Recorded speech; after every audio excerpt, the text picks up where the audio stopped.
Our beloved 8% Hard AF Seltzer is now live in Florida, Georgia, Alabama, Texas, Ohio, Montana, Idaho, Oregon, Michigan, Pennsylvania, Illinois. Go to hardafseltzer.com today, click on the store locator, and enter your city or zip to find the closest location nearest you.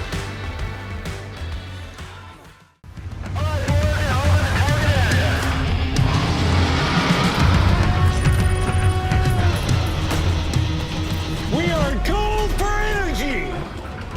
Send it! Incoming! Put the money in the bag, man!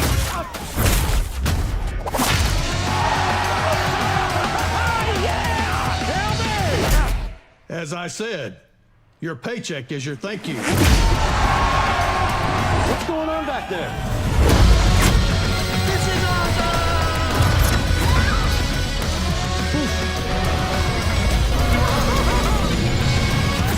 Welcome to Earth!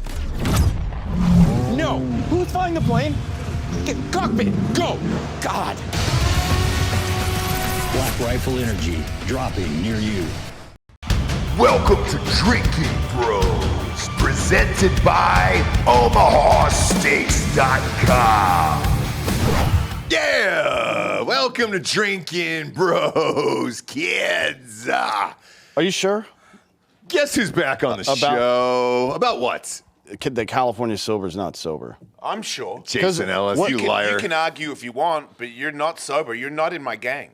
Yeah. When you start acting, when you say the word sober and you put California in front of it, shut the fuck up. You're not us. So what There's is... nothing wrong with being a pothead. Be a pothead. Take mushrooms occasionally. Yeah. But don't act like you're... That's not... Dude, But isn't it- comics that do the thing where it's like, I'm 13 years sober now, and everyone's like, yeah, and I'm like... Man, I just saw you smoke weed in the fucking green room. What are you talking about? Yeah. You're not sober. I hear that all the time, dude. I hear And that all that's the time. fine. Don't be sober, but don't be bragging about it like you're in my group. Exactly. Wait, Because, dude, if I smoke weed right now, I'm fucking back, dude. I'm free. I'm like, Weed what? for Who you. cares? It's cool. Yeah, weed for you leads to heroin. Heroin leads to cocaine. Cocaine leads to kratom. It's running. I don't run from shit anymore. I don't fucking come on random people. I don't do drugs. I don't do anything. So when shit gets bad, I sit in here with it and I deal with it like a full-grown man. Yeah. The difference is like, oh, it's a hard day, and that, which is also, if you want to, dude, if you want to listen to Nickelback, good for you. It's not for me. I don't run from shit. When things get bad, I go, okay, that's bad. What can I do about it? Is there anything I can do about it? If there's nothing I can do about it, face it, move on. If there's something I can do about it, get to it. Sure. yeah. Yeah, What you about shouldn't- Creed? You don't like Nickelback? Same thing. Fuck those guys. Whoa, dude. I don't Whoa. care. I don't care. You're on a show with a man that loves Creed more than life itself. I'm not saying they're not out there, dude. I get it, but that's... They saved your life. No, they didn't do... No, they did not do With that. Arms Wide Open wasn't playing when, Oh you, my when God, you dude, decided to get seriously? sober? Seriously? Come on. Yeah, I will not. Yeah. No. Could you fuck to Creed if I put it on right now? Nah. Do they have any like songs you could even fuck to? There's a million. Thank you. There's a million. I The think- ballads they have?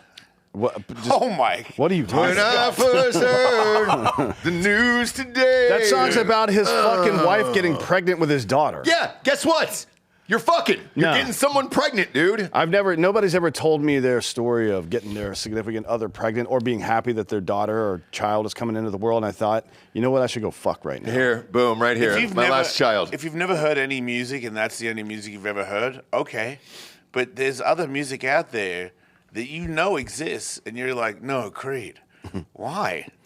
There's like Metallica and AC/DC and like real bands that are really good that also play guitar and have drums and singers, and they're just way better.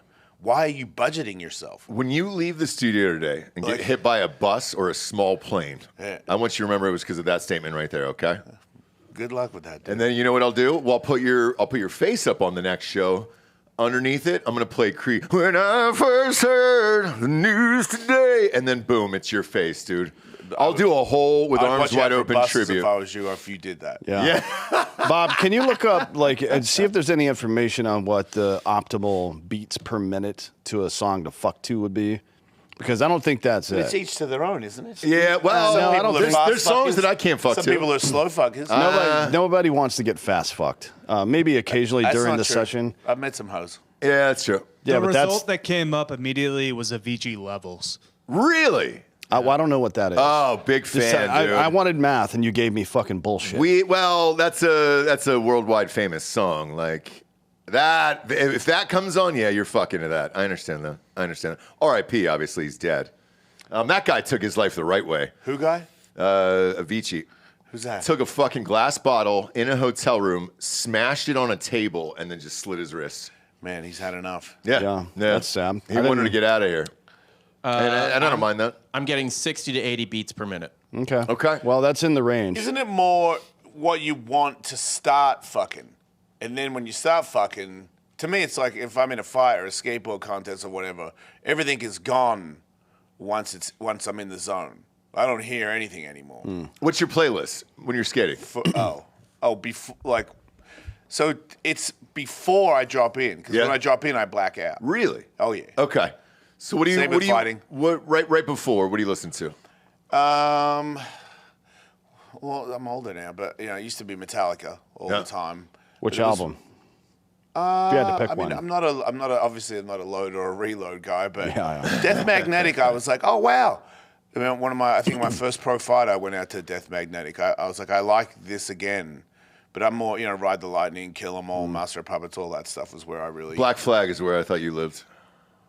Nah, I don't hate Black Flag though. Beastie Boys Sabotage. That's a good one to get Beastie psyched Boys. up. Really? I respect them, but I don't like them. Okay. So I get it, but it's not for me. You ever hung out with Henry Rollins? I have I've talked to him a few times. Not for very long. I could tell it was like, I gotta go. Yeah. I was like, he hates me, and I don't know if I really like him. I don't know if you could tell if he liked you or not. He will talk your fucking ear off, dude, for hours and hours and hours. I did a movie with him, and it became an ongoing joke of like, there's Henry Rollins at lunch. You gonna go talk to him? Because he will get inside your life and soul for an hour, just unnecessarily. Yeah. Why is he like high strung, or is he a tourist? No, he's a tourist, man. He just wants to know about your life and he's super interested, which is not a bad thing. No. But there's days where I just wanted to have some mac and cheese and then bounce, and he wants to get into your inner soul. Is that your go-to for craft services? You're just eating mac and cheese like a fucking hobo. Oh, it's not that. You're like a 6-year-old. You cut up hot dogs in it too? No. It's the way they make it. They got that crust on the top of it. It's fresh. It's not like out of a can. What are you talking about? Out of a can? No. Yeah. It's not like the squeezy shit or anything, It's So none it's of real that. cheese is what Oh you're saying? yeah, Okay. yeah. They would do all the things. It was more of a casserole with 3 layers on top. Ew. My God, it was good. Yeah. How come you're not fat? Me? Yeah. AIDS. Yeah. Right. I contracted in '82. My lover died. Later on, yeah. My gay lover Jeremy's dead. Your but loss. Yeah, and it's all right, dude. Yeah. I was rich enough to beat it. I was rich enough to beat AIDS. Yeah, so you can only I'm here. die. Only poor people die of AIDS anymore. Yeah. that's a fact. Okay, good news. Yeah, so I don't like you're good. Yeah. You're not gonna do. do. You think I'm rich? Fucking broke as fuck. 3 divorces, dude. Jesus. How is your life going today? What are you drinking there? Is that root beer? Yeah. Sugar. A little That's sugar. That's my. When I cut loose, I get some sugar in me. That's the end of it for me. Shit, do we need to call somebody? Your sponsor? Or? Yeah, dude. He's got a bunch of Skittles, man. He's all jacked up on sugar. Get him out of here. No, I saw there was little things that trigger me. There's a what's his name? Tank, the boxer. He eats candy before the fight. And it's so stupid. Like, yeah, little you thing, get an insulin spike. When I was a pro skateboarder, I read that Michael Jordan had a 12-ounce steak before every game. Before the game? Yeah. So I started doing it, it doesn't work when you try to skate. Like, I was like, oh no, but I tried it for like 4 contests. So I was like, nah, it was a 12-ounce steak and 2 ginger ales because that's what he used to have. Really? Yeah. So I don't The even ginger know. ales make sense, but a steak before athletic performance, If you do- physiologically doesn't make sense. No, heavy. I think maybe a steak 4 hours before the contest, maybe. Well, that's but what Wade no. Boggs did. Wade Boggs ate a whole rotisserie chicken. You know, but Wade Boggs is a baseball player back in the day. He ate a full rotisserie chicken and drank like 5 or 6 beers at like noon before game day, which started at 7. But that's enough time for your body to absorb everything. Yeah. But right before the game seems insane. It's Did he all have about a the nap timing. at all?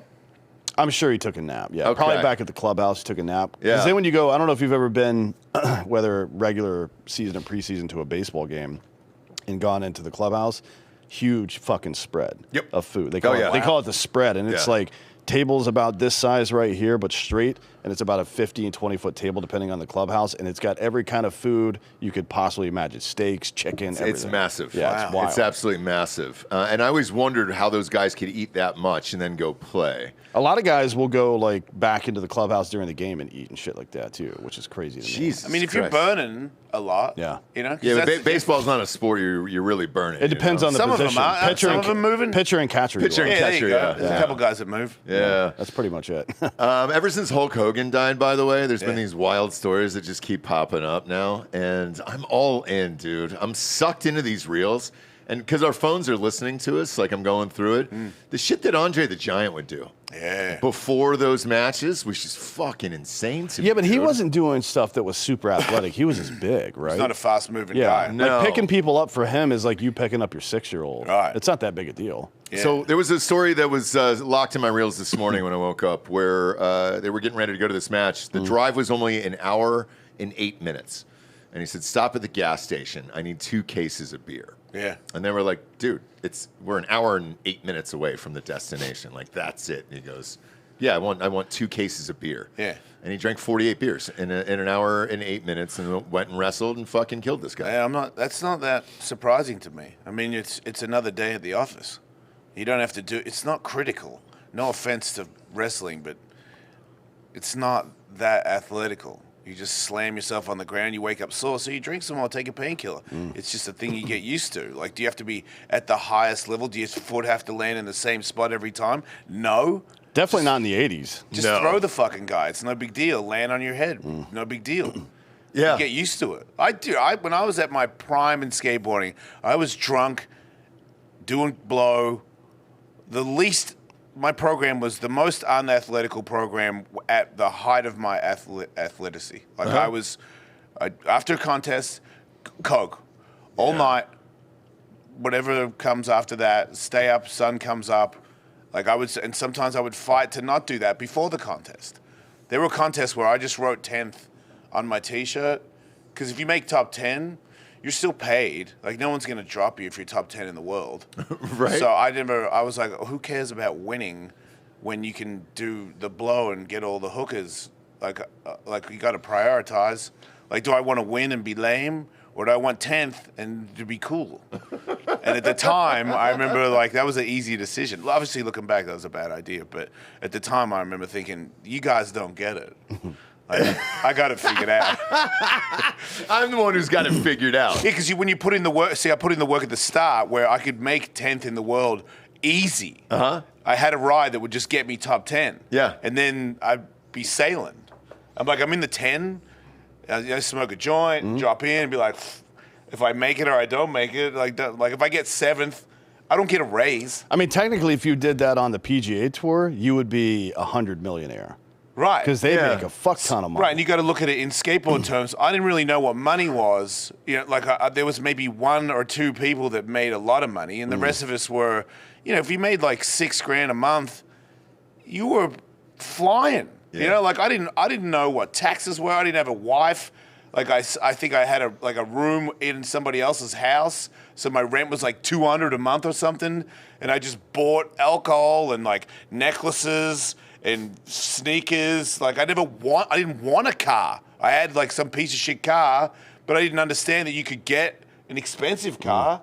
I was like, my car goes to the ramp. Sure. I don't give a shit. I got a truck. Like, I think I bought a dirt bike. Let's get a dirt bike. I can afford that. Like, so I was like, as far as I knew, I was rich. Yeah. It's just when you get older and you meet people that have a lot of money, you're like, oh, shit. You can do that? I'm like, I had no idea. And so that kind of ruined it for me. Why do you think it was like that for you? Is it just because of the way you I lived in my little bubble. But what was your childhood like? That well, I wasn't good. But it was also, I didn't know rich people. I was actually telling my girlfriend the other day, I had a friend, and I went to his house, and he had Cokes in the fridge, soda. And I remember coming home and telling my family that this guy had Cokes in his fridge, and if you wanted to, you could just open the fridge and take one. And he was like, "You're joking me," and I'm like, "Nah, I saw it myself. He gave me one." And I was freaking out about it. That was the level of rich. Wild. This guy's life, this guy's parents had fucking a 6-pack of Cokes Just on demand. cans in the fridge ready for anybody to have. Yeah. Because we were cordial, which is like Kool-Aid. It's like a liquid form of it, but that's living, you know. Like, that's the height of rich, right there. yeah, that was. Then there's levels. Like then when I became a pro skateboarder, I had an agent, and an agent took me to Vegas for a contest. And as we were waiting to get a taxi to go to a club, he put $100 on black to wait for the taxi. And my mind was, I was just like. And I'm looking at him and I'm like, he's not even looking to see if it goes on black. And the whole time in the taxi, I was just looking at him like, what's it like? Yeah. Like you didn't even care if you won it or you lost it. I couldn't believe it. $100. Did he win? I don't even remember. I was too busy just looking at his face because he didn't care. Yeah. I'm like, what's it like to be that rich? Yeah. You know, and honestly, it's a curse. When I was younger and I didn't care about money, it was the happiest time of my life. When it was like friends make money, friends have cars. Having an agent, when you're a pro skateboarder, you have an agent. I'm like, oh yeah? Oh, now I got an agent. I'm like, when I look back, I'm like, I didn't need a fucking agent. Like somebody was going to pay me next year and I'm like, this is how much I want. And they go, yeah, or nah. And I'm like, this guy gets fucking 20% because he made the phone call. You know how you got the dude's number? Because of me. Yeah. You don't even know these guys. You don't skate. You don't know how much I'm worth. I do. Every rich person I've talked to said the moment, I was like, what was the moment you realized you were rich? They got the same answer. They were like, when I didn't have to look at the bank account ever again, I knew I was rich. Yeah. Yeah, buying things, when I knew I was rich, which didn't last that long, but I would buy, if I thought whatever was a good thing, I would look at how much it was, and I would take the one that was the most money, because I knew that was the good one. So I didn't actually know the difference between any of it. You know, like if I was going to buy shoes, if I was going to buy pants, if I was going to buy cough medicine, I'd be like, that one's $3 more. That's my one. And then valet, hotel rooms, card, you know, like just not, I never looked at how much the amount was. Right. But that's how they get you. Yeah. Like, because in the end, it catches up. It catches up to everybody. When you live like that, they prey on that. Oh, of course. When you go, I don't know, is that a lot of money? Or do you think I need an agent? And the agent goes, yeah, you do. He goes, oh, hell yeah. This guy has no idea. I've got him. And then when you lose it all, hopefully, because I know a lot of people that lost it all and then they never learned from it. But after I lost it all, I was like, oh, you should watch what you spend. You know, when you have businesses, you should attend to these businesses and not lean on these other people to do the work. How old were you when you lost it? I've lost it twice. Okay. Skateboarding, I lost it. I had an agent. I had an agent who had the business manager in house. So they paid my taxes. All I did was just use my card and drove around. I used to have like an 8-ball because in a rap song, have an 8-ball of Coke under your seat was cool. Yeah. And I just still cool today, by the way. Diamond necklaces and shit. And it was like, I had a girlfriend who became the mother of my children, and she goes, hey, there's this thing in the letter that says you hadn't paid taxes. And I'm like, that's ridiculous. I have a business manager. And it turned out they hadn't paid it for like 5 or 6 years.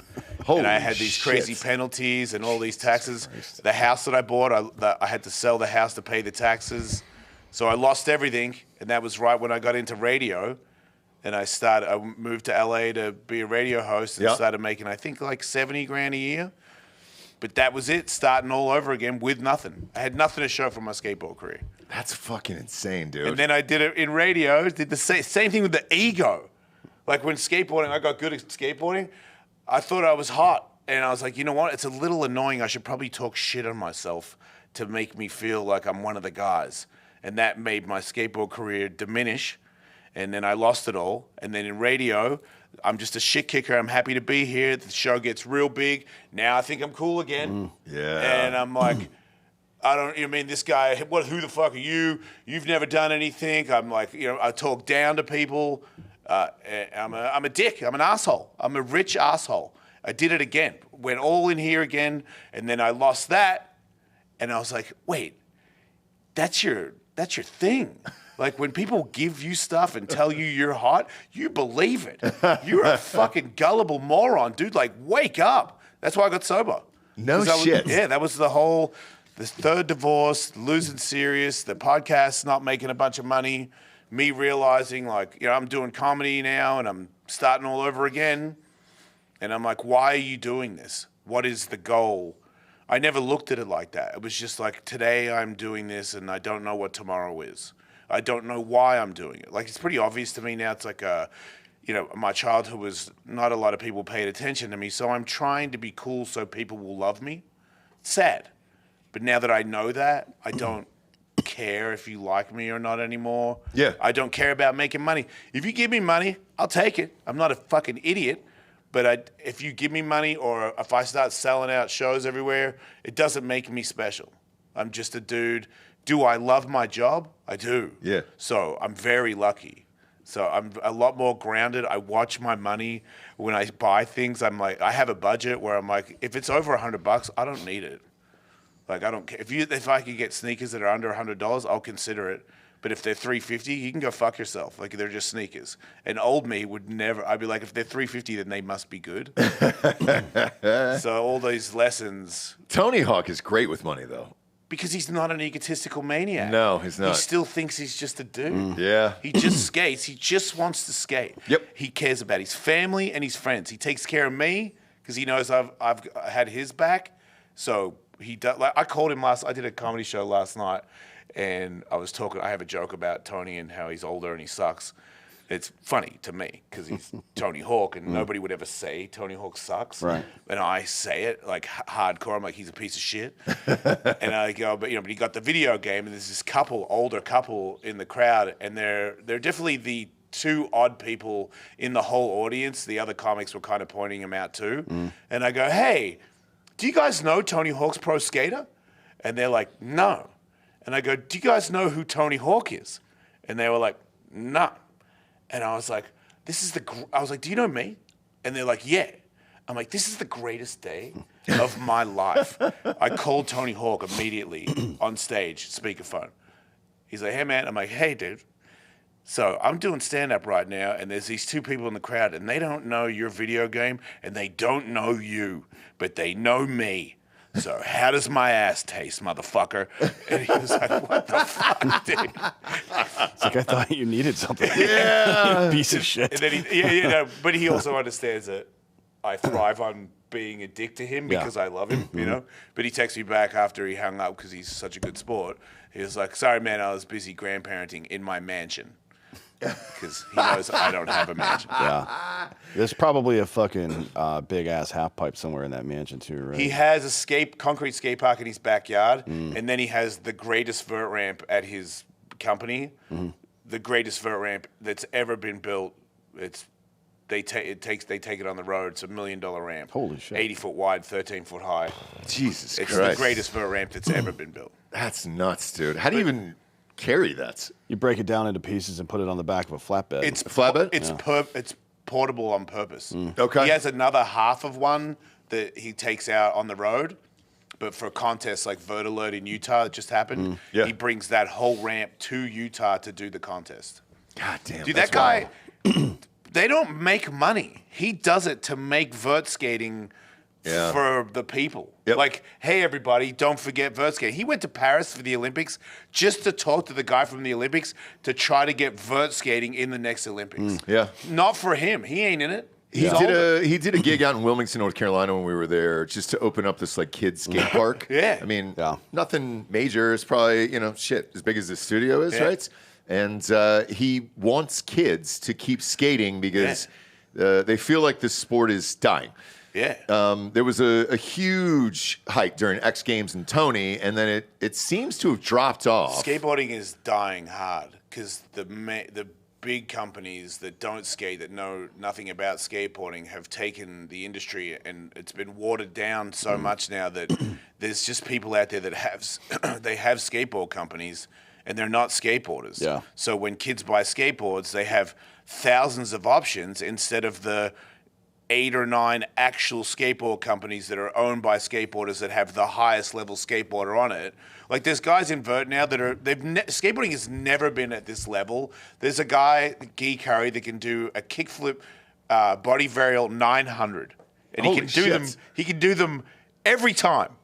His board sales are shit. Really? Yeah, of course. Because kids don't know who he is. I don't know who he is. Pull him up, Bob. Can you find it on YouTube? It's kind of like, well, back in the day, people would just call them posers, right? These companies. But now it's oversaturated where you call him a poser.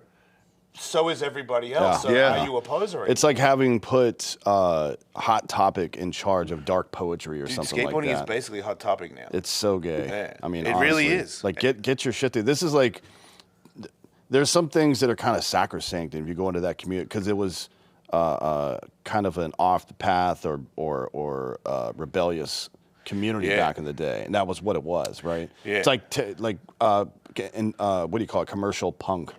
Yeah. That is retarded. There is a good side of it. Like, his skateboarding, when I was coming up, people were mean.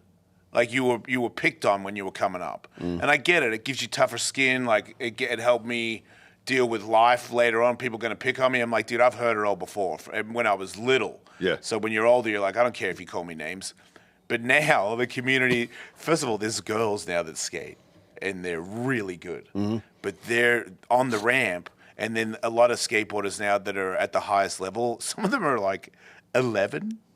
So some of their parents are there. So it's this weird. It's a lot. Can you more. imagine talking shit to an 11-year-old girl with her parents over there? That's what I'm saying. You can't, you whore. You can't say that. I feel bad if I miss a trick and I'm like, fuck.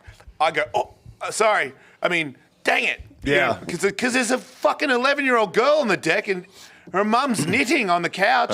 And I'm like, I can't say that anymore. This is a different world that we live in. But it is a more accepting, like, community. Yeah, and even the skateboard selection of tricks. There used to be a time where if you had a wax style, you could be cut from the industry. Now, all the tricks from the 80s are accepted. All the new tricks are accepted. You can have a weird style, which makes more creativity because people are now meshing old tricks with new tricks. So it's a lot more accepting. So the skateboarding has never been better. Yeah. But the money, that's the bit I hate. What's that guy's name again? We're trying to find him. Guy Curry. Guy Curry. If you could type in kickflip body varial 900, good luck with that, but it'll come up. Let's see. Just try 900. Yeah, see what happens there. There we go. He does them all the time. This is the dude right here? Yeah. I mean, you probably can't even tell what's going to happen right now, but here it goes. Yep. Whoa. Holy shit. How old is that kid? He is like 16 or 17 or some shit. Well, like when Tony saw that, what did he say? I mean, he loves it. He's so happy because he was that's the other thing. When he started making up skateboard tricks, because all the foundation of skateboarding is it's him and Rodney Mullen. They invented all the tricks. Like the first person to do a 720, stale fishes, 900, like everything. He did it first. So like all these guys that are doing the progression of what Tony started. When Tony started it, the punk rock scene that you brought up, were calling him a fag. Yeah. For for doing. They're like, oh, you're just, what are you trying to create tricks, you pussy? Like, you're supposed to be like do core and slash the grind and be aggressive and do fundamentals aggressive. And Tony was a little nerd, skinny guy that was like spinning and flipping his board and all these things that were kind of frowned upon. But now that is what skateboarding is. Same with Rodney Mullen. People used to talk shit on freestyle. Rodney Mullen invented the kickflip.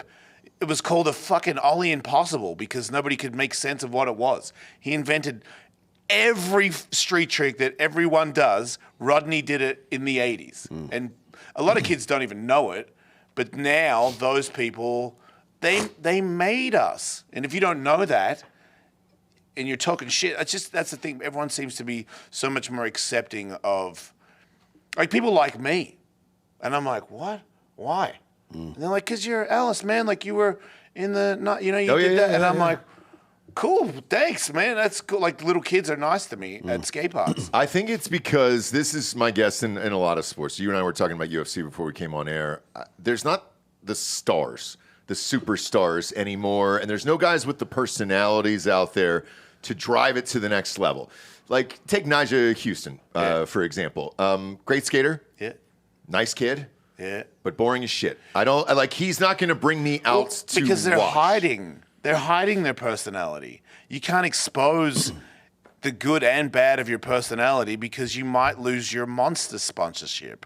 Like, it's not if I go, fuck that guy, he's not that good, he ripped me off, and it's like, whoa, that's a little bit of drama. But that would make me want to follow you. It would be great. Think about the UFC. Like, when Conor McGregor, I think Conor McGregor's a fucking write-off, but before he wrote himself off, him saying, this guy sucks for this, and I'd smash him in 10 seconds, you don't even have to know mixed martial arts. You're like, ooh, I want to see this crazy person. Yep. In skateboarding, you can't, like, X Games is like, They think they're selling it to 12-year-olds and their parents, so they won't, if there's drama, they'll squash the beef. They won't, like, I knew that there was two people that were competing against each other that didn't like each other, and it was that person against that person. No one was going to beat these two people. And I was like, that's drama, man. Yeah. And they were like, yeah, one of them doesn't want it to be brought up because it's stressing them out. Oh, God. And I was like, well, there goes that. Well, then he's going to lose then. That's how it Exactly. works. It's actually a Fuck she, off. but I mean, she's going to lose But then. go back to McGregor, him throwing a hand dolly through a fucking bus window. it's tickets, baby. Yes. Yeah. I can't wait to watch that. It's bullshit. it's a TV show, and in athletic performance, it's kind of a TV show about the performance, and it's kind of a TV show about the soap opera. We're You know what I mean? entertainers. Yeah. And skateboarding is just athletes. Yeah. That's And, it. and it's because they're so young. That's the other thing. If you're 28 and you got beef or someone's going to expose that you lost and you're really mad about that, take it. But if you're 12, as a guy that was like working the X Games, I don't want to go, hey, you sucked. You know what I mean? And it's like a 12-year-old girl. Like, I can't do that. So it's harder for us to expose the drama that is in it. But make no mistake, at that level, how good they are, there's drama. They care. Oh, yes. They 100% They have care. to put that much effort. But they won't say it. They won't even say. I've had them on the podcast where I'm like, so you gotta be pretty pissed. Like, you're gonna next week you're gonna fuck that person up, right? And they're like, I hope the best for everybody. And I'm like, God. But I also understand that, once you get in that, because I talk a lot, and I've said things where I've had my opinion, turned up to 11, where I'm like, fuck this and fuck you, and then people come at you for it, obviously, because it's social media, and if you don't have thick skin, it could wreck a person. And if you're 15, and half of Twitter and Instagram is like, you're a bitch and we hate you, I don't know. I do feel for those people. Sure. But would it make the contest? Would it make X Games? Would it make skateboarding better? Of course it would. I would care. I would start to care again, and that's what all of this is. Consequences matter in pretty much everything, but especially in performance. and not just winning and losing, Yeah. right? Because there's a winner and loser to every game, unless it's soccer, which is not a thing. You know, there's winning. There's always a winner and a loser, even if it's over the course of a full season, right? Yeah. Even in soccer, there's still a winner and a loser at some point. But that is the baseline. That's the least you can do. If that's all you're offering is a resolution at the end of the event, nobody gives a fuck about that. Nobody does. Yeah, you've got to have something driving it to get me into it. Yeah, which is why make me spend the money. That's that anti-creativity shit that was going on back in the 80s and 90s was just like, some of it is just like, What's that? What do you mean? Anti-creativity. Like people that didn't like what Tony was doing. Like he's bringing a new. So in any athletic performance, especially one that is individual performance. So think about like the slam dunk contest in basketball. There is a ceiling for athletic performance. You can only jump so high and from so far away. Yeah. The creativity is what takes it to the next level. Yeah. Right? Yeah. And that the change in creativity is typically what becomes the evolution of a sport. Like nobody ever did this before, and now somebody's doing it, and now everybody's doing it, and now somebody's doing it better than everybody else. That's what a fucking sport is. Yeah. It's never, and that's the other sad thing about it, is it's never, especially vert skating, there's like 8 to 10 people now that do stuff where, I don't know, man, 10, maybe 20 years ago, I'd be like, we'll never do that. And now there's guys that do it. Yeah. Where I'm like, did you just do a 7-foot Ollie 540? Like, that's video game shit. Yeah. That ain't real. Yeah. And they do it. Well, occasionally there is athletes who are so great, like Tony, because let's face it, he doesn't have a huge personality, never talked shit, never did anything else. He just did everything better. And then that really doesn't matter. You're watching greatness and you're tuning in for greatness. Yeah. Same thing is happening in golf right now. Scotty Scheffler is pretty boring. But this is the highest ratings that golf has had in 7 years because he's so fucking dominant that you're tuning in to watch him win almost every single week. So it is possible to be great and draw eyeballs without talking shit. It's just rare. Yeah, but that sport is intrinsically boring, right? If you don't play golf, Yeah. Like skateboarding's the same. If you don't skate, I get it. Yeah. Like if you go, you're like, he's spinning, like that trick I'm showing you with Guy Curry. If I just showed you that, like, hey man, look at my phone, look at this guy. You don't know what that is. I know what that is because that's, to me, fucking impossible. It's impossible, yeah. But have you ever done a 900? Right. Have you ever done a 540? No. Have you ever done a kickflip? Have you ever done a body barrel? He did all of those in one, and it makes no sense that you can make that, but he does it. And that blows my mind, but I don't get free skateboards, so I'm not going to buy a Guy Curry skateboard. But if I was a kid that knew that, that's the thing about skateboarding is it's our little world. And the only thing I don't like about it is, which also doesn't really matter, but I would like people that are that good to get millions of dollars. And I'm only basing this off, some fucking pop star that makes hundreds of millions of dollars, and your ability and your effort that you put in is nothing compared to what he's done. Even the professional gamers, like the ones at the top 10 professional gamers in the world, they're making like tens of millions of dollars. Right. Oh, fuck Which yeah. is, I'm happy for him, but also fuck them, because that's not real and you suck. That's way realer. Guy Curry's better than any gamer that's ever existed. And you can come at me on social media and fucking eat my ass. I don't give a shit. Well, where's the skateboarders are way better than gamers. That gamer just signed a $100 million deal. Yeah. Are you a fan of racing? I'm getting angry about that. Yeah, I know. But I know that it's okay. It's the love it. world. You know, Yeah, like Katy Perry I know. is popular. You're an idiot. Whoa. She's an astronaut. She's a what? She's an astronaut. Oh, dude. no, I caught that. That was actually cool because I was like, okay, everybody, do you see how dumb you are if you buy that shit? Yeah. Look at her. The one that tripped me out over the weekend was that K-pop thing on Netflix. Have you heard about that? Oh my God, it exploded. Number one movie, number one soundtrack, number one song. People love K-pop. It is all AI, and we watched our kids. And there was some other kids from the neighborhood that came over. Yeah. And they were like, they know every word already within 4 days. Yeah, because it's written that way on purpose. I know, but every single thing is AI, including the music, and you're like, what the fuck? Dude? Well, are you a fan of racing, like F1 and shit like that? Oh, yeah. So F1 was dying the same death that NASCAR was dying. Yeah. And then some documentaries came out. On and Netflix. Yep. So where's the fucking skateboarding documentary? Yeah, where's that at? And Where are those old videos? And it can't just be a doc about Tony or what he's done. It's got to be a doc that educates people on why this shit is so difficult, the underground fucking community, all this stuff, right? See, that's where I would come in, because I don't have anything to lose. The rest of these guys that you're mentioning, they do. Like Tony is an ambassador for kids. You know, like when I was on the radio, I used to be on his show, and then my show started, and it got really big, and I started a band called Tony Hawk's Taint Stick, because I was being funny, you know what I mean? And then the band got big, and then Tony's manager called me and goes, "Hey, I love what you're doing with the band, but did you know that Tony sells stuff in Kohl's?" And I was like, "Yeah." And she's like, "So think about that for a second." And I was like, "Oh.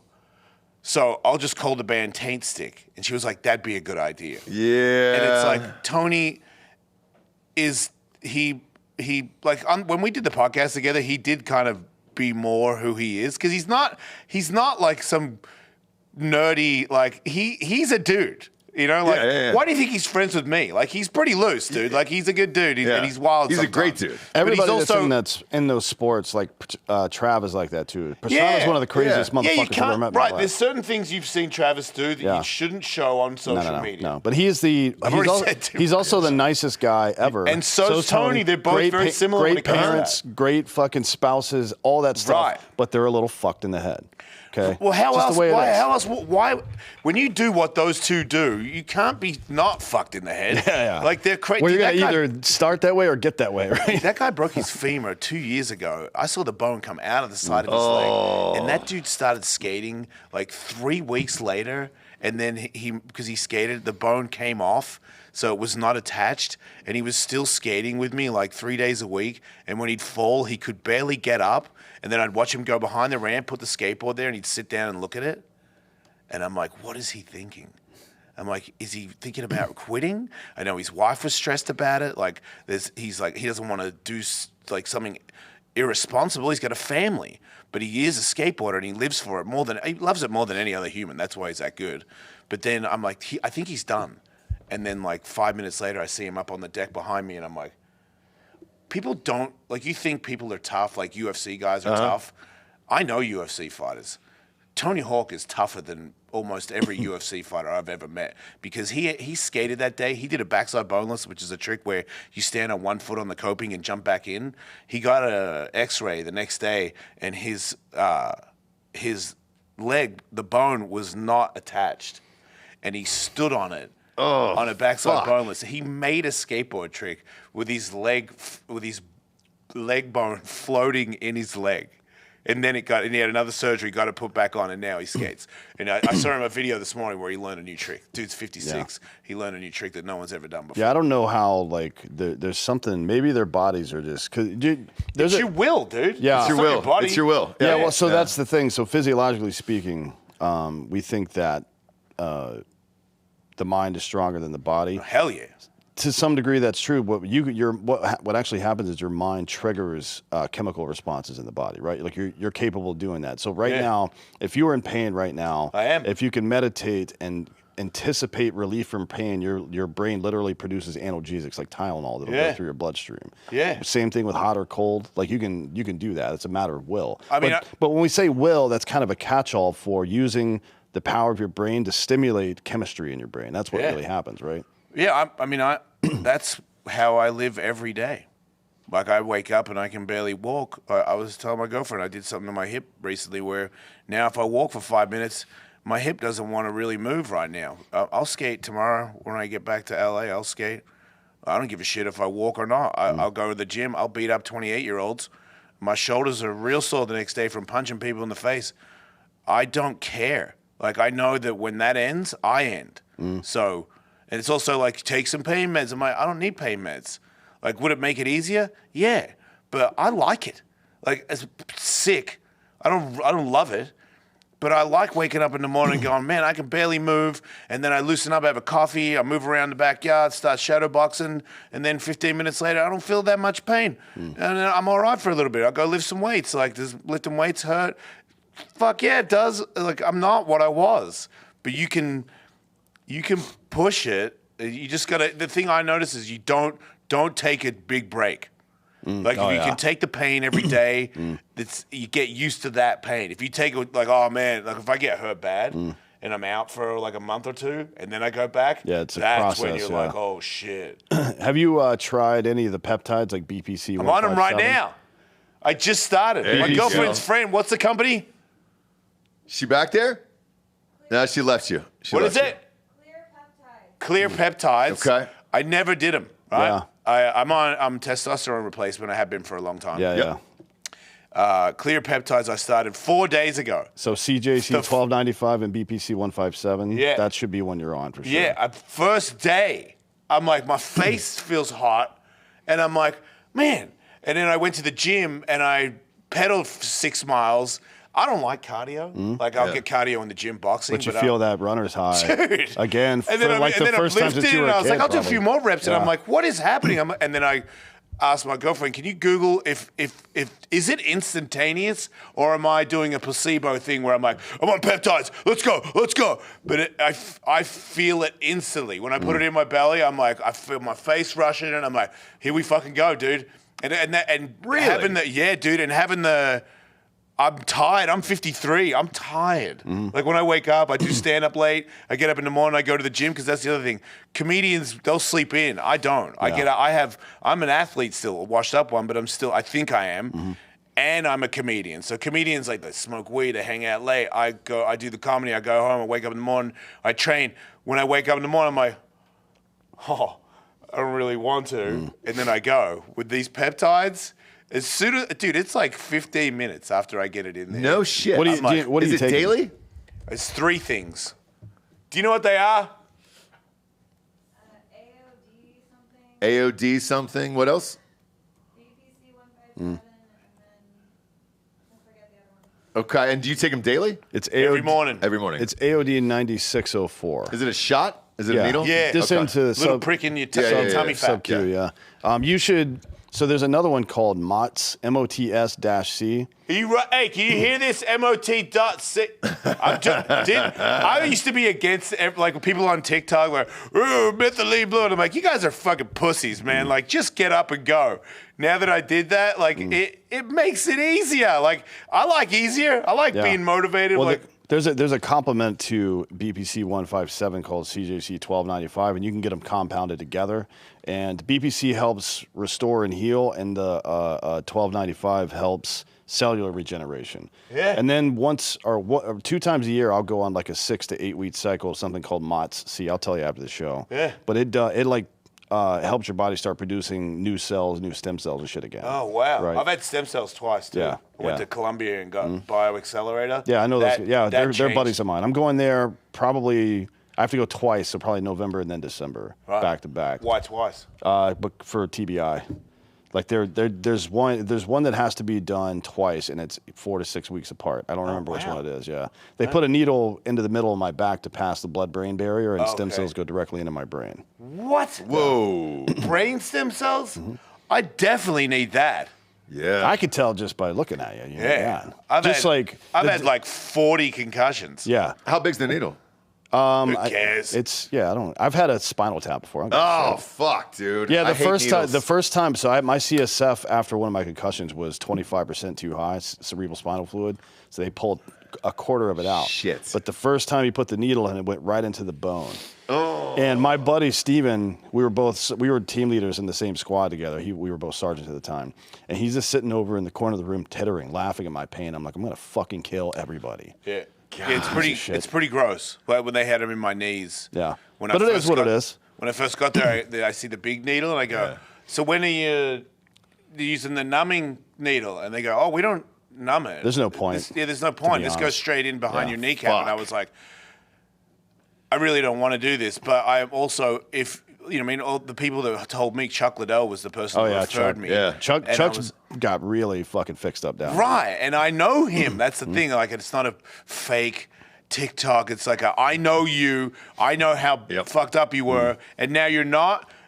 how do I go there? How do I do it? He's like, I hook you up. You're done. So when they injected me, one of them hit a nerve behind my knee. You're going to get some of that. Right, but it wasn't, it was bad, but it wasn't. It's only bad like that. Like it convulses really quick and then it's over. But yeah, Chuck, from the time before he did it, like honestly, I would have a conversation with him and you learn how to hear what he's saying. Yeah. There's a lot of mumbling and gravel. And then 3 months after he gets it, I didn't see him for a while. He goes down there, and then 3 months later, we're just having a normal conversation. I'm like, holy shit, dude. Yeah. It tuned him right up. It's crazy because he fought Tito the last time. Oh, yeah. And that was rough. If he closed his eyes and leaned back, he would fall over. That's how off he was. Dude. And he took a fight. Yeah, he's one of our good buddies, has been for years. Yeah, he's a good dude. Dana, he said Dana called and tried to talk him out of it. I was just like, don't do this, man. Wait, what? Yeah. I mean, he was 51, I think, at the time. Wait, did you say Dana did? Yeah. Why would he talk him out of it? Because he goes, dude, I love you, man. You're going to fucking die. Yeah. Oh, the fight you Yeah. Oh, not stem cells. Okay. I was like, not stem cells. No. Yeah. The actual fight, he was like, stop doing this. Dude, I got asked if I wanted to do a bare-knuckle fight the other day, and I said, yeah, for this number, I'll do it. Yeah, and my girlfriend was like, can you not? And I was like, fair. And then other people that are my proper friends that care about me were like, do you really need to? And I'm like, no, I don't really need to. But if you pay me $100,000, I'll fight Mike Perry. I need the money. I don't care. And it's like, it's fun as shit to watch. I've So we been in did the wars, first dude. ever. So we did the first ever telecast. So it was me, Chuck, and Dan. And then we went live with the very first BKFC fight. And it was brand new, so we didn't know much about it. I was sucked in, man. I mean, you were kicking the shit out of each other. Half their faces are ripped off. It's great. Mike Perry dominates over there. I'm definitely getting knocked out if I fight him. But they wouldn't do that. They would give me a guy. I'm 53. They're going to give me a guy that's like, what, 45 at least? I think you could I'll win. beat the shit out of anybody. Say, Unless you're famous for being a fighter, I will smoke you. And bare knuckle, if you've got, because boxing, we've talked about this a million times before, all these fights between old MMA guys and Jake Paul, for example. Jake Paul learned how to fight in boxing style with the katas. Like there's combinations, right? And if you, over the course of a full fight, if you know those well, you're going to win. Dude, especially if the other guy doesn't. I did this before Jake Paul. I beat up UFC fighters because I boxed every day, and I fought guys that have bad boxing habits because they're MMA fighters. I knocked out Gabe Rudiger with one shot.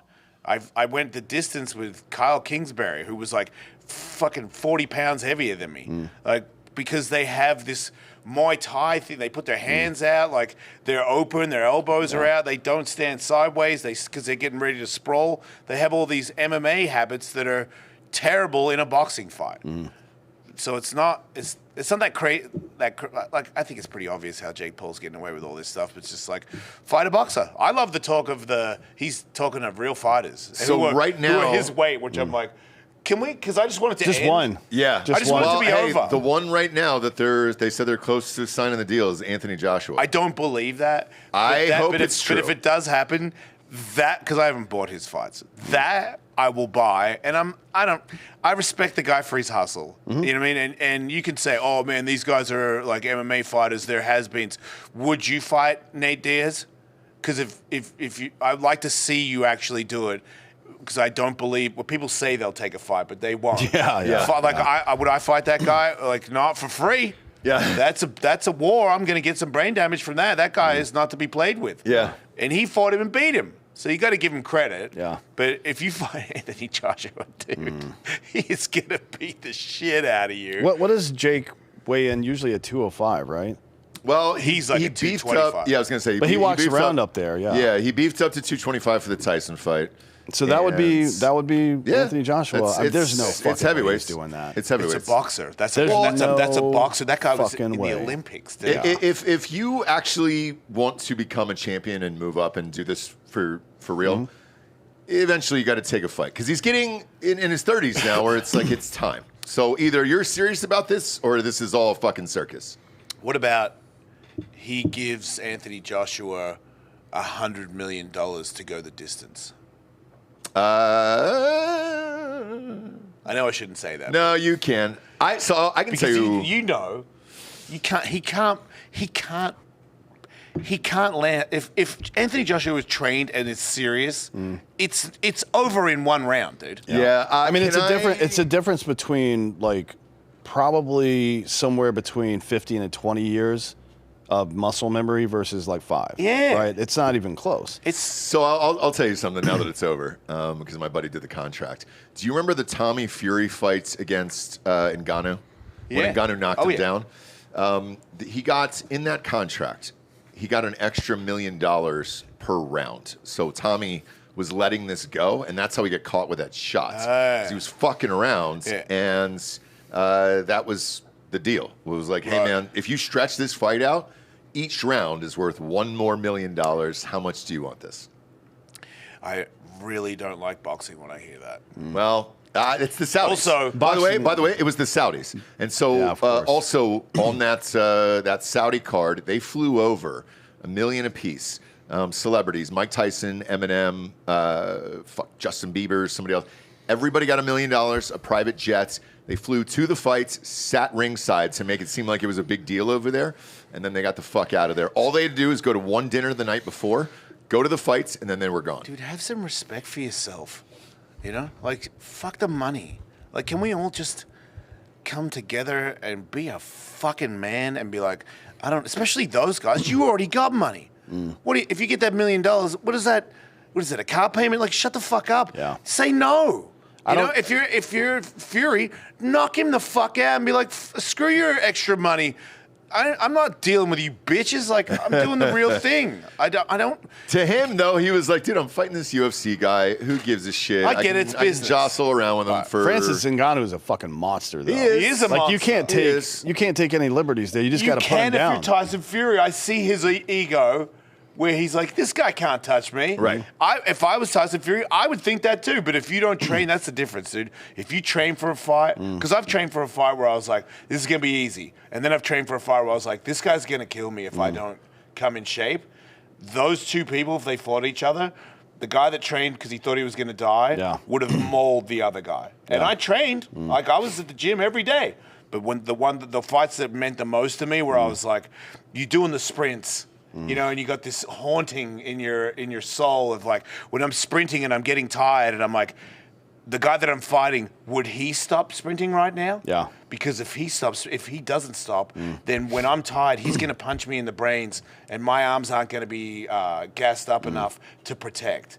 And the fear is the ultimate motivator. Yeah. Where you can't get any better shape when you're terrified. Yeah, that's why I watch combat footage when I do cardio. I'm not kidding. Like, I watch live combat footage, and the thing that I put in the back of my head is my dudes need me right now. Yeah, so I just go fucking crazy. I get wilder doing cardio, and I don't even like cardio. It's fucking dumb. No. But I get wilder doing that than I do lifting anything. Yeah. No, because it's just for that reason. Because you know there's an extra. You can go further than you think you can go. Oh, yeah. If it means everything to you. Yeah.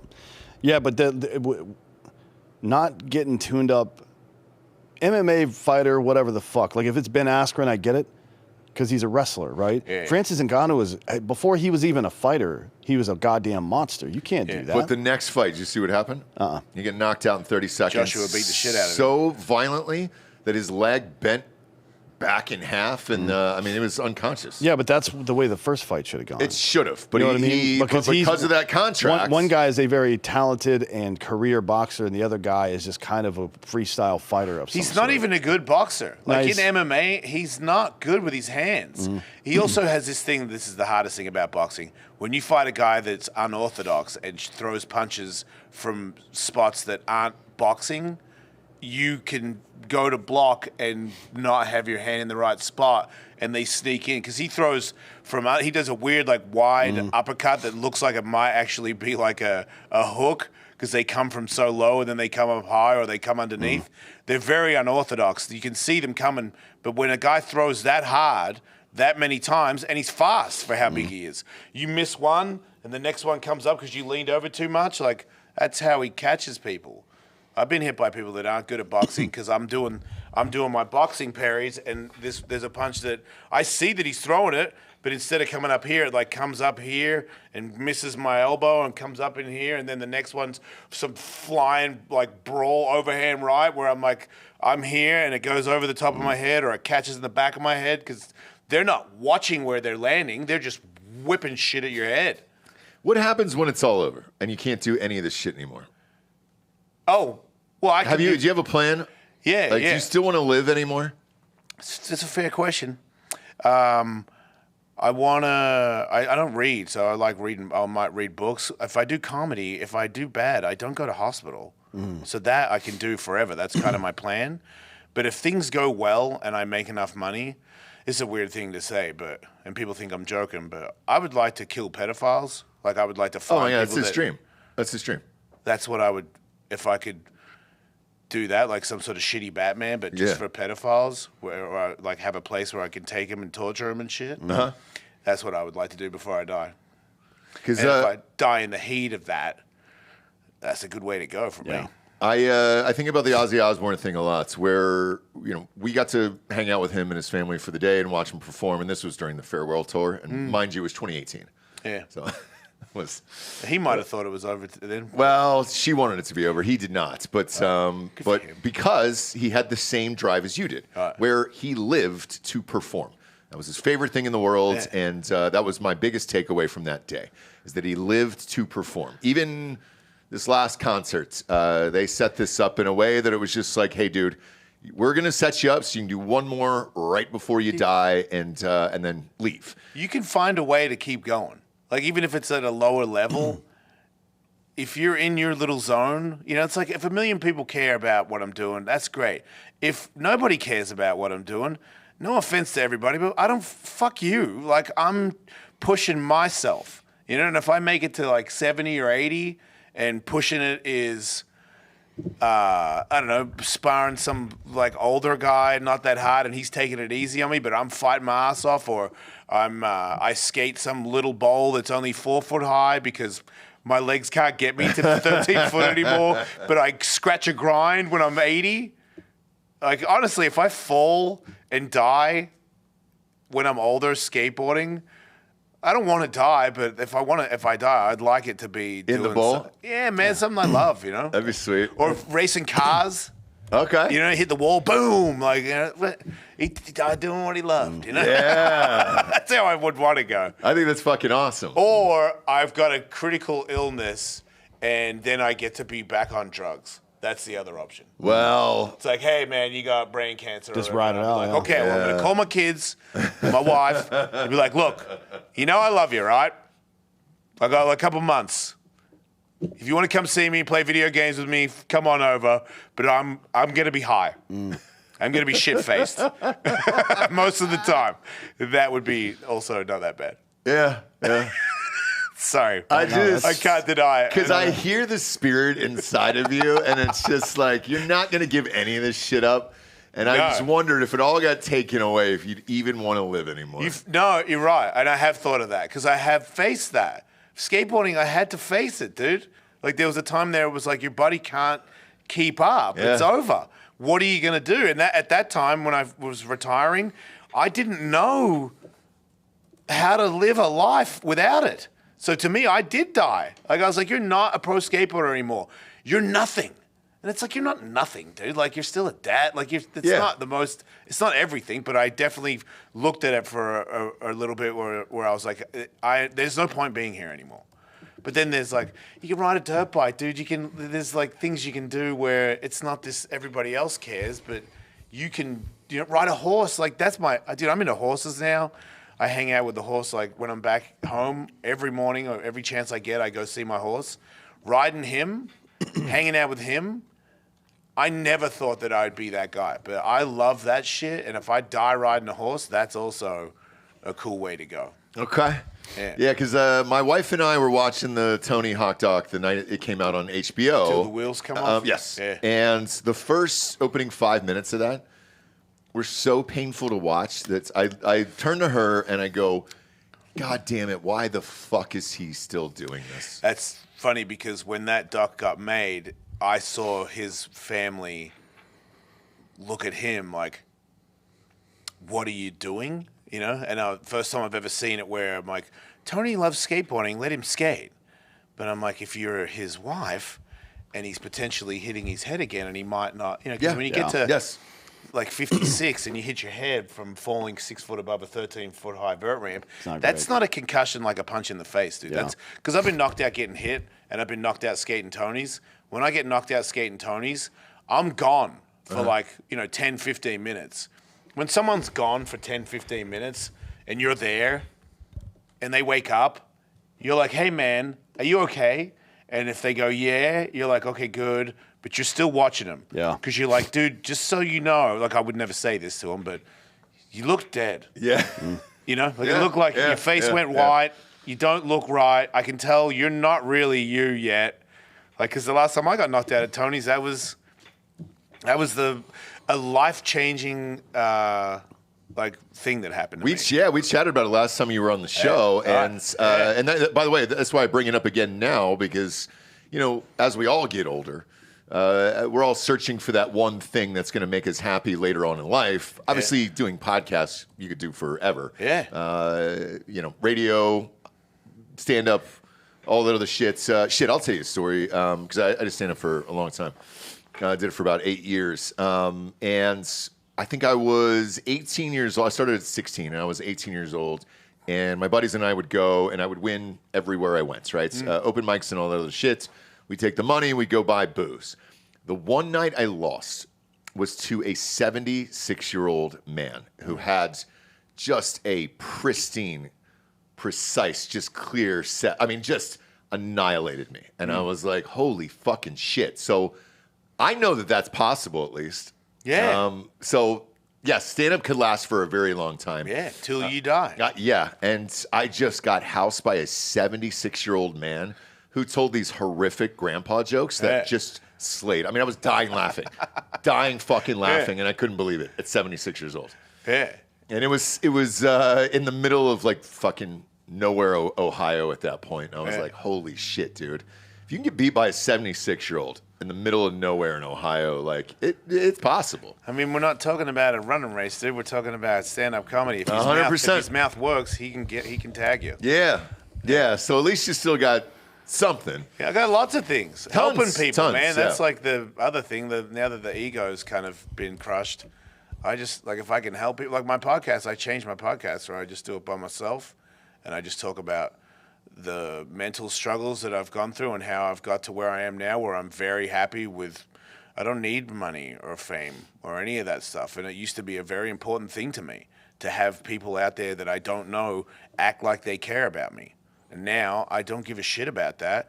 If I can help somebody get through some struggles, some addiction problems, divorce and bankruptcy and all these other things that come at everybody in life, like how I've got past it and been, I've never been happier with nothing. And I don't have nothing.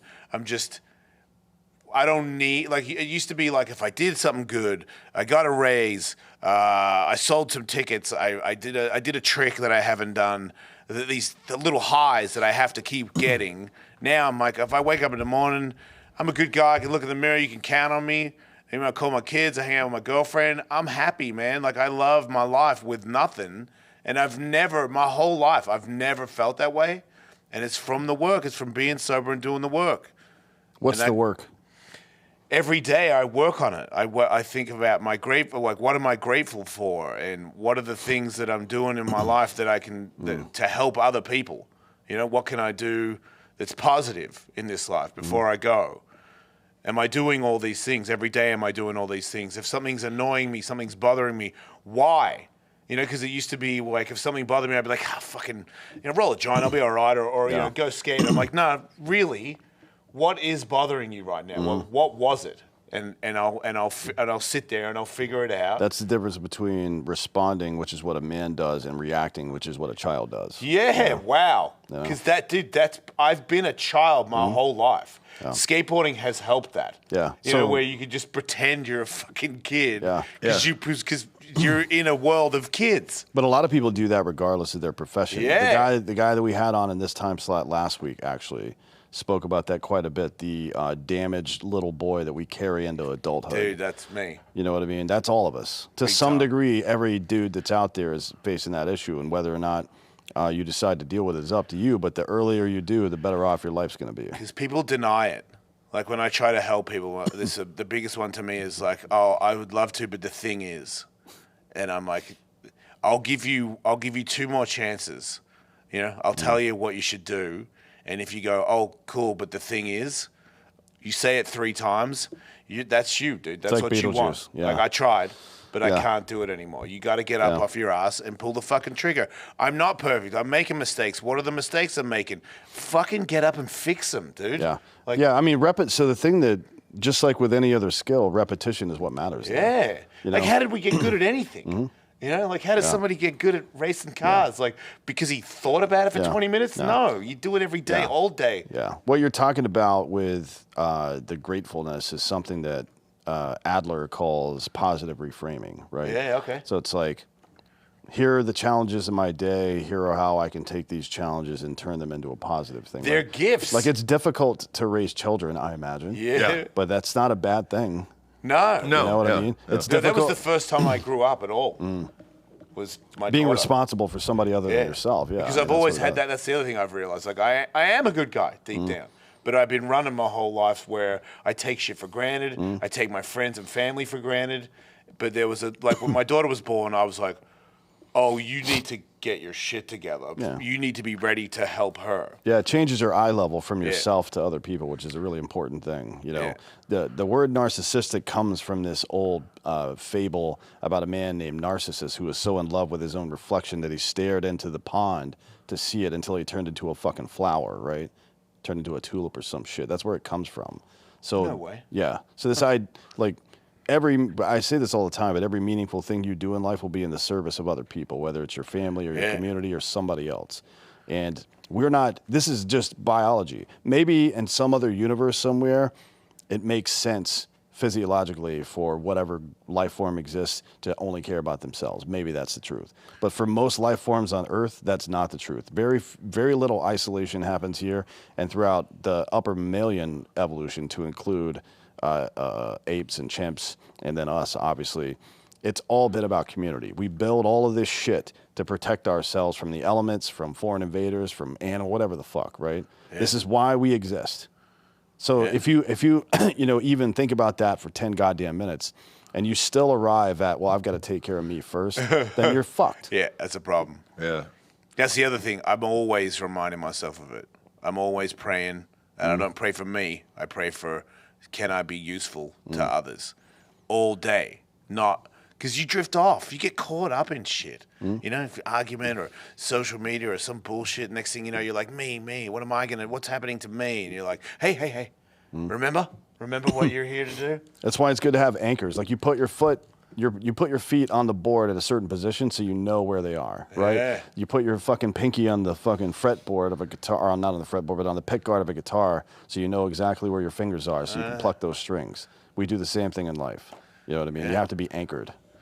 Yeah, people get pulled away from it these days more than ever. I see it, where it's like, this person has this, and I can't get it because of this. And I'm like, you're looking at it, everybody can have everything, but you don't. You just only look at the end thing, where the result, where you paid, or you're glorious, or you're cool, or whatever it is. The work that it takes, people think it's bad. I'm like, if you love the work, that's the winner. You know, like if I've got a hard time ahead of me, like I know comedy ain't coming to come. Like I'm doing good. There's tickets that sell. I ain't selling out everywhere I go. In time I will. And if it doesn't, stiff shit, I'm in it. Like, and I'm in this pocket now where sometimes if there's no one there, I kind of like it because I'll sear that one in. I'm like, remember next year when you're back, remember how many people were there when you were there before. Because you can't let it deter you. Can't let it go, well, it's not working, I should just move on and try something else. Yeah. Those are the people that never make it in anything. No, comedy is like in my opinion, stand-up comedy is pretty unique in that you have to have courage and humility simultaneously or you cannot succeed.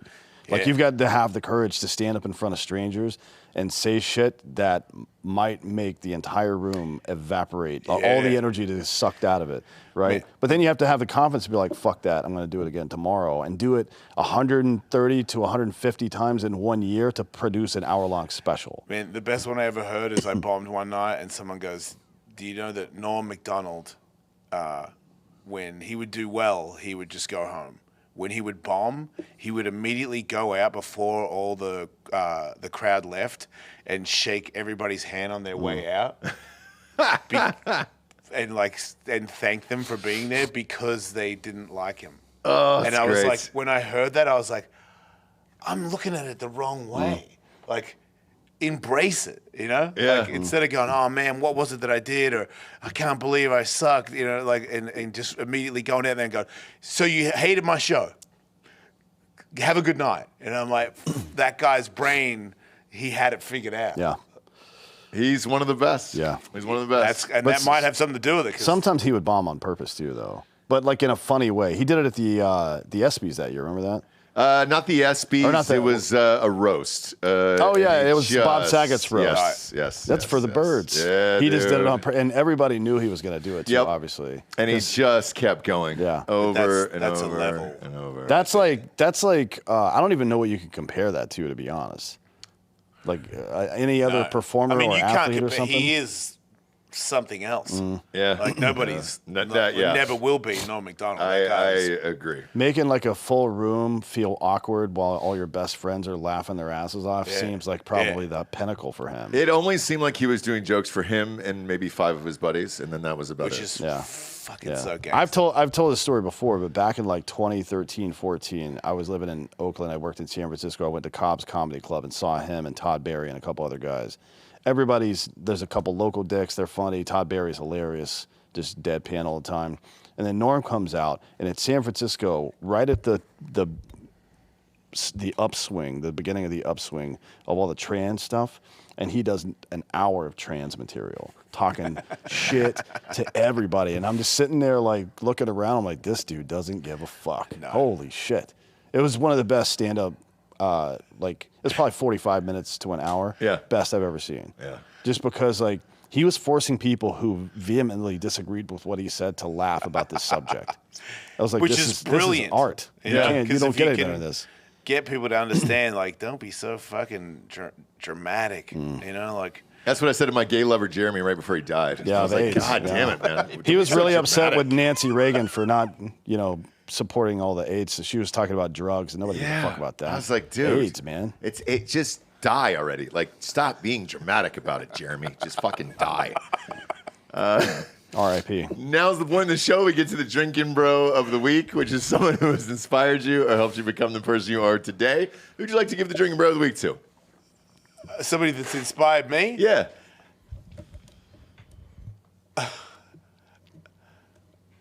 I mean, Tony Hawk.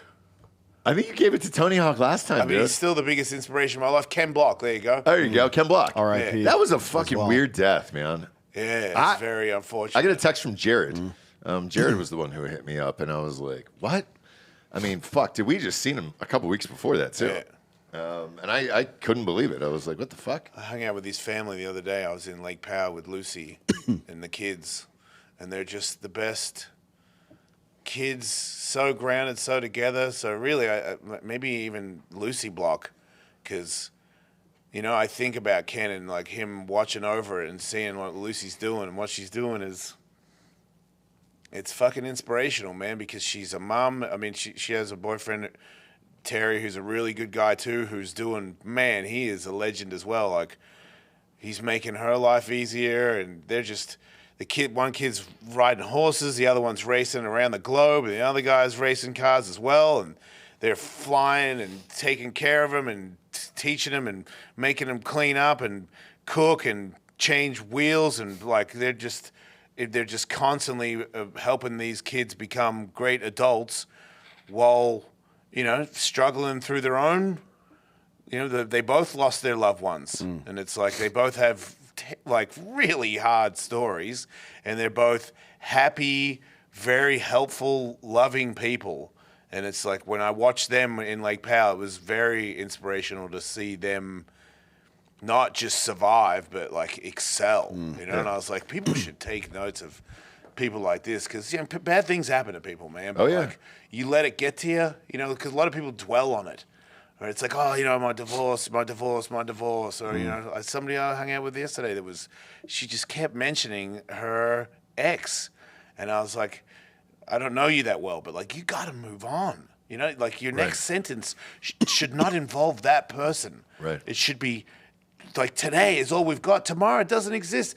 That's the other thing. I don't talk about my past anymore unless it's like for a podcast or in the comedy world, but like thinking about it in my day-to-day, that's not me. Me is now. Like whatever that was, especially these days, I'm just not the same person.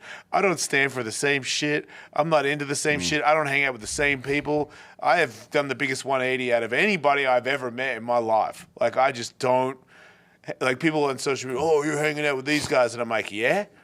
These guys would let me stay at their house. They'd pick me up at the airport. If a fight broke out, they'd have my back. And I hung out with the other side, and I can tell you what they would do: jack shit. And I didn't read it in a book. I lived it. I know who's who these days, and I'm very happy where I am. Yeah, and same for me. Like, there's something about you that brings out Jeremy for me, and I can't put my finger on it. You know. Jeremy? Yeah, my gay lover of AIDS who died. And it's you. Like, I really try to bury that down way deep inside. And then you come on the show, and I can't stop talking about it. Well, it's because you haven't dealt with it. Maybe. That's why it keeps coming up. Maybe it is, too. I don't know what it's like with the gay thing, man, but best of luck with that. Yeah. Well, you have to use your energy where it matters. Yeah, he's dead. And I've changed so my is life. gay Jason, so move on. Fucking asshole. It is a good idea to use your energy where it's actually useful, though. You know what I mean? Like, if your house was on fire, how much time would you spend doing your taxes in that moment versus calling the fire department? Or probably all of else? it. You know, the taxes are really. Like, there's important. nothing you can do things to repair the consequences of your past, but you can do nothing to change the past. Yeah, that's what I like about like losing financial shit and popularity, because I didn't realize that it meant a lot to me to hold on to it. And it was like, what would I be without it? And now I'm without it. I'm like, you'd still be you jackass. Yeah. You were holding on to that and like listening to people, putting up with people's shit that you didn't need to do that. So where I am now, it's like, I'll say whatever the fuck I want, and I'll help whoever I want. I'll stand by whoever I want. And you can not like it or you can love it. Both don't mean shit to me. Like, I know who my friends are. And I've never been more comfortable with that, you know? And it's made life, the load. I don't carry like, I've said this, or, I'm hanging out with these guys. I hope nobody thinks that. And I'm like, fuck off. Yeah. I don't care. Because the social media thing, you get wound up in this thing where it's like, did you hear that this, like Tim Pool, do you know who Tim Pool is? Oh, yeah, he's been on the show numerous times. He's racist, homophobic. And I was like, really? Why would he want me on the show? And then I go hang out with him. I'm like, first of all, did you know he's like part Asian? Yeah. Like, so there goes that part, you fucking idiot. And then it's like, and I'm like, I'm pretty sure he's just a dude. He's like, he skates all the time. He like puts money into other skate parks for other kids. Dude's a good guy. Your opinion is wrong. Like, you don't, and I'm like, that's my new thing. Like, have you hung out with the guy or the girl? Right. And if you haven't, and you're basing it off a video you saw on social media, you fucked up. Because that's just not what the real world is. And now that I do stand-up and I travel the country, I meet people that are all walks. And it turns out, most of you are pretty cool. Yeah. You know, like the whole, like, your opinion of this, or like, it's just social media. You get wound up and you start spracking off about shit that ain't real. Yeah. Like, we care about our families. Yeah. You know, you call it sellout. I'm like, you know why you call people a sellout? Because you don't understand what it would be like for someone to offer you $1 million.